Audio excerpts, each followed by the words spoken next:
YCP నాయకులు bail కోసం ఒకరి తర్వాత ఒకరు హైకోర్టు మెట్లెక్కుతున్నారు. రోజు రోజుకి కేసుల సెగ తగిలే వారి సంఖ్య పెరుగుతోంది. జగన్ ప్రభుత్వంలో నంబర్ 2గా ఉన్న సజ్జల రామకృష్ణారెడ్డి గారి దాకా ఈ వేడి వ్యాపించింది. సజ్జలకి ప్రస్తుతం ఈ నెల 16వ తేదీ వరకు హైకోర్టు వారు అరెస్ట్ నుంచి తాత్కాలిక రక్షణ కల్పించారు. ప్రస్తుతం సజ్జల రామకృష్ణారెడ్డి, అట్లాగే జగన్ సన్నిహితుడైన తలసిల రఘురాం, ఆళ్ల రామకృష్ణారెడ్డి, లేళ్ల అప్పిరెడ్డి, దేవినేని అవినాష్, జోగి రమేష్ ఏపీ హైకోర్టులో యాంటిసిపేటరీ బెయిల్ కోసం తిరుగుతున్నారు. వల్లభనేని వంశీ అరెస్టుకు కూడా రంగం సిద్ధమవుతోంది అని తాజా సమాచారం. రోజులు గడిచే కొద్దీ మరిన్ని కేసులు నమోదవుతాయి. పాత కేసుల్లో పోలీసుల దర్యాప్తు కూడా వేగం పుంజుకుంటుంది. ఆ తర్వాత రకరకాల కేసుల్లో నిందితుల నంబరు ఇంకా పెరిగేటువంటి అవకాశం ఉంది. వీళ్ళల్లో ఎక్కువ మంది మంగళగిరిలో టీడీపీ ఆఫీసు మీద దాడికి సంబంధించిన కేసులో అరెస్ట్ అవుతాము అని భయపడుతున్నారు.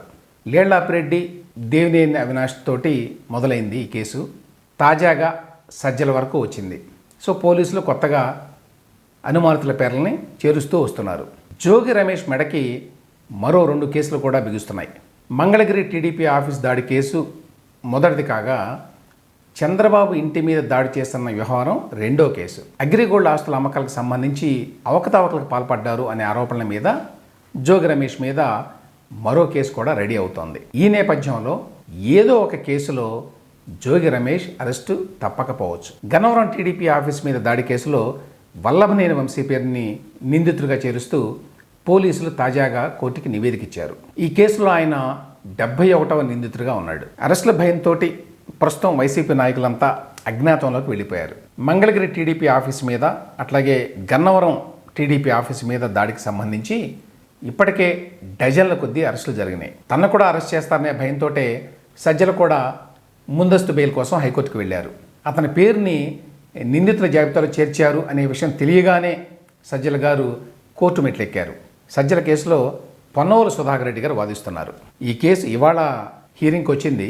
ఈ నెల 16వ తేదీ వరకు వాయిదా పడింది. అయితే అప్పటి వరకు సజ్జల్ని అరెస్టు చేయొద్దు అని చెప్పి హైకోర్టు ఆదేశాలు ఇచ్చింది. అయితే ఇది తాత్కాలిక రిలీఫే. ఆ తర్వాత ముందస్తు బెయిల్ గనక రాకపోతే సజ్జల గారు అరెస్టుకి సిద్ధం కావాల్సి ఉంటుంది. మొత్తం మీద రానున్న రోజుల్లో చాలామంది వైసీపీ నాయకులు కోర్టుల చుట్టూ, జైళ్ల చుట్టూ తిరగాల్సిన పరిస్థితి ఏర్పడుతుంది.